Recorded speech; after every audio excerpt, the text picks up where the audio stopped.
Welcome dear students. Today our topic is about MySQL functions. कुछ inbuilt functions MySQL के साथ आती हैं जो हम अपने डेटाबेस के रिलेटेड जो भी क्वेरीज होंगी, टेबल्स में जो भी इंफॉर्मेशन हमें कभी ज़रूरत पड़ती है उनके रिलेटेड वो फंक्शंस है. These are the most important functions जो हमें at the times, most of the times हम इनकी we need to use them, क्योंकि ऐसे सिचुएशंस हमारे पास आ सकते हैं जहाँ पे हमें ये फंक्शंस की ज़रूरत पड़ती है. So we will learn how to use this functions. These are the inbuilt functions. हमें सिर्फ यूज़ करना है इनको अपने टेबल के साथ. तो ऑलरेडी हमारे पास जो डेटाबेस थी जो हमने बनाई थी इस प्रैक्टिकल सेशन के दौरान, डैट इज़ टेस्ट डेटाबेस. और उस टेस्ट डेटाबेस में मैंने एक और टेबल ऐड किया था, डैट इज़ एम्प्लॉय. एंड उस एम्प्लॉय डेटा में इतना सारा डेटा अभी तक मैंने अपडेट किया हुआ है. That is we have employee code, employee name, employee designation and employee salary. ये एक टेबल है, नया टेबल है जो हमने स्टूडेंट टेबल बनाया था. इसके बाद वो वाला अलग है और ये वाला अलग है. तो हम इसको यहाँ पे अगर हम शो टेबल्स करेंगे हमारे डेटाबेस में, जो हम टेस्ट डेटाबेस यूज़ कर रहे हैं उसमें कितने टेबल्स हैं, तो वो है मेड टू. ये हमने पहले बना था स्टूडेंट, अब एम्प्लॉय हमने बनाया है. So we are going to use some basic functions which are very handy while using the database or while working with these database tables or relations. ठीक है, तो उनमें सबसे पहले जो फंक्शन है that is sum function. sum हमें किसी कॉलम का sum निकाल के देती है.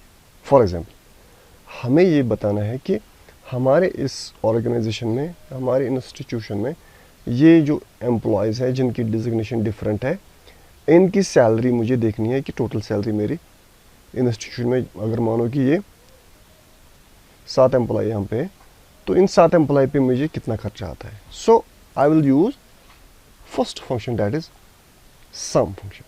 मुझे सिलेक्ट लिखना है, फिर फंक्शन का नाम लिखना है, और फंक्शन जैसे हम C++ में देखते हैं कि फंक्शन के साथ हम पैरेंथेसिस लगाते हैं, यहाँ पे भी हम पैरेंथेसिस में फंक्शन को आर्गुमेंट सप्लाई करेंगे. तो हमें क्या लिखना है यहाँ पे, हमें उस कॉलम का नाम लिखना है जिस कॉलम की का एडिशन या सम हमें निकालना. तो हमारा जो कॉलम है डैट इज़ EMP_salary. तो मैं लिखूँगा EMP_salary. सैलरी एग्जैक्टली वही लिखना है नाम जो हमारे टेबल में हमने अपना नाम रखा होगा कॉलम का. बस इतना ही लिखना है. फिर अब ये भी बताएं इसको कि किस टेबल का, क्योंकि एम्प्लॉय सैलरी दूसरी टेबल का भी हो सकता है, तो इसको पता नहीं होगा ना कि कौन सा टेबल का मुझे डेटा निकालना है. So we use from employ.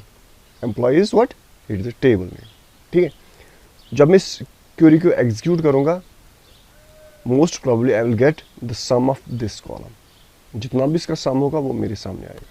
या this is the sum and the sum is 2,77,000. तो अगर हम इसको चेक भी करेंगे that will happen to be 2,77,000. ठीक है, this is all about sum function. इतना ही करना है. आप किसी भी डेटा का सम निकाल सकते हो. इंटीजर डेटा होगा तो उसको हम इस EMP कोड का भी सम निकाल सकते हैं. सी सेलेक्ट सम, फिर कॉलम का नाम,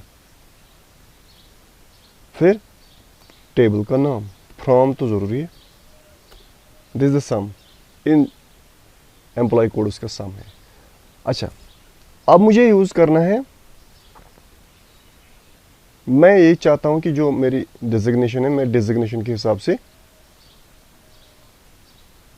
सैलरीज का सम निकाल सकूं. ठीक है, तो मेरे पास फंक्शन है, सम ही फंक्शन है, लेकिन मैं इसके साथ वायर क्लॉज यूज करूंगा, यानी कि इसको हम कंडीशन रखेंगे. सिलेक्ट सम किस कॉलम का, EMP सैलरी का, फ्रॉम एम्प्लॉय वायर डेजिग्नेशन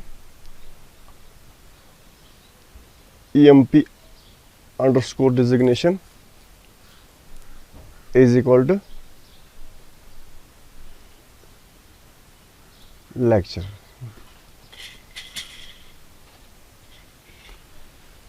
तो लेक्चरर की सैलरी पे 1,43,000। इसी तरह हम यहाँ पे डिजिग्नेशन चेंज भी कर सकते हैं और उस डिजिग्नेशन के हिसाब से सैलरी का टोटल हमें मिलेगा। So this is the sum function. Now we will use the average function. Syntax यही है, सिलेक्ट AVG फंक्शन का नाम है। इसके साथ भी हमें कॉलम देना है, तो AMP सैलरी का एवरेज हम निकालेंगे। AMP सैलरी फ्रॉम टेबल का नाम, दिस एवरेज सैलरी 39,571.4286। ये एवरेज फंक्शन हम कभी भी किसी भी कॉलम पे यूज़ कर सकते हैं जिसका इंटीजर वैल्यू होगा। ठीक है, सिंटैक्स सेम है एज सम, यहाँ पे सिर्फ AVG लिखना है और कॉलम का नाम। उसके बाद काउंट, काउंट एक फंक्शन है। सिलेक्ट काउंट, काउंट हम किसी भी टेबल के कॉलम का निकाल सकते हैं, या जनरली में हम काउंट के साथ जो आर्गुमेंट देते हैं वो स्टार देते हैं। फ्रॉम एम्प्लॉय, ये मैक्सिमम काउंट देगा हमें कॉलम का काउंट। तो 7 कॉलम है हमारे, 7 दे सकता है। अगर किसी कॉलम में वैल्यू नहीं होगा, नल वैल्यू होगा, तब वहाँ पे ये उस कॉलम में, अगर हमारे पास टोटल कॉलम 7 है, एक कॉलम हमारा खाली है, नेम का कॉलम हमने नहीं भरा है, नल है वहाँ पे, तो वहाँ पे 6 ही आएगा। ठीक है, तो ये काउंट करता है वैल्यूज़ को। इसके बाद मैक्स और मिन है।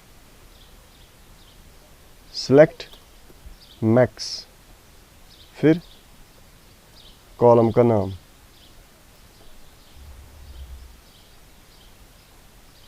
फिर फ्रॉम टेबल का नाम, employ.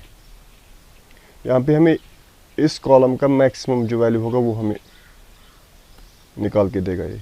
That is maximum of salary is 55,000।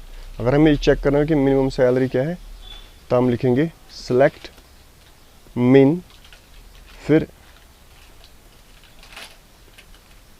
MP salary column का नाम है from employ. This is minimum salary. हमारी टेबल में जो मैक्सिमम सैलरी है वो है 55,000 और मिनिमम सैलरी है 28। ये हमें ज़रूरत लग सकता है कि कहीं पे हमें रिपोर्ट्स जनरेट करने होंगे, तब हमें ये बताना होगी किस एम्प्लॉय की सैलरी मैक्सिमम है और किसकी मिनिमम है। ये हमने मैक्स और मिन फंक्शन को यूज़ किया। इससे पहले हमने काउंट को किया था, जो काउंट हमें देता है हमारे टेबल में टोटल रिकॉर्ड्स कितने हैं, और यहाँ पे एवरेज निकाल सकते हैं किसी भी कॉलम का, सम निकाल सकते हैं किसी कॉलम का। ये 5 फंक्शंस हमने देखी। ये हमारे SQL की बेसिक फंक्शन है जो हम यूज़ कर सकते हैं। तो यहाँ पे काउंट के साथ हम एक नल वैल्यू देंगे। पहले हम देखेंगे हमारे टेबल में कौन कौन से कॉलम्स हैं। सिलेक्ट स्टार फ्रॉम एम्प्लॉय, तो ऐसे हम वैल्यू देंगे इंसर्ट कमांड यूज़ करके, इंसर्ट इनटू एम्प्लॉय वैल्यूज़, यही सिंटैक्स है। फिर ब्रैकेट, पहले हम एम्प्लॉय कोड देंगे, वो प्राइमरी की है, वो नल वैल्यू नहीं हो सकता, तो कुछ भी वैल्यू दे सकते हैं। कॉमा, नॉर्म में मैं क्या रखूँगा, यहाँ पे हम नल लिखेंगे,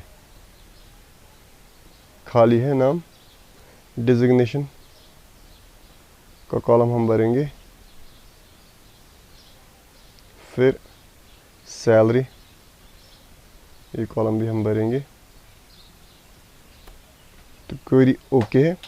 अब मैं फिर से देखूंगा, सिलेक्ट स्टार फ्रॉम एम्प्लॉय, तो यहाँ पे एक एम्प्लॉय है जिसका एम्प्लॉय कोड भी है, नाम नहीं है, डिजिग्नेशन भी और सैलरी भी नहीं है। अब मैं काउंट को यूज़ करूँगा, select count EMP underscore code from employ, तो EMP कोड को काउंट करेगा। टोटल 8 है।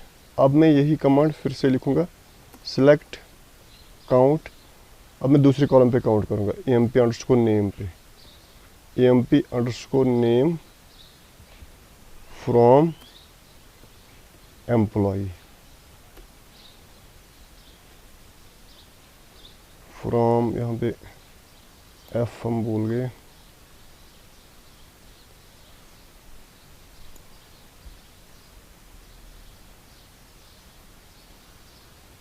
तो सिलेक्ट कमांड लिखेंगे फिर से, select count emp underscore name from employee. यहाँ पे आप देख सकते हैं कि नाम जो है वो साथ ही है इसमें, क्योंकि एक वैल्यू खाली है, यहाँ पे हमने वैल्यू नहीं दिया हुआ है, तो बाकी जो भी काउंट है वो 8 है। तो काउंट स्टार फिर से यूज़ करेंगे, select count star from employee, यहाँ पे 8 आएगा। तो मैक्सिमम यहाँ पे दिखाता है कि 8 वैल्यूज़ है, लेकिन किसी किसी कॉलम में उससे कम वैल्यू है, क्योंकि ये कॉलम हम नल रख सकते हैं। तो this is all about my SQL functions. इसमें इतना ही है, इतनी 5 फंक्शंस है। This complete the chapter, this database management.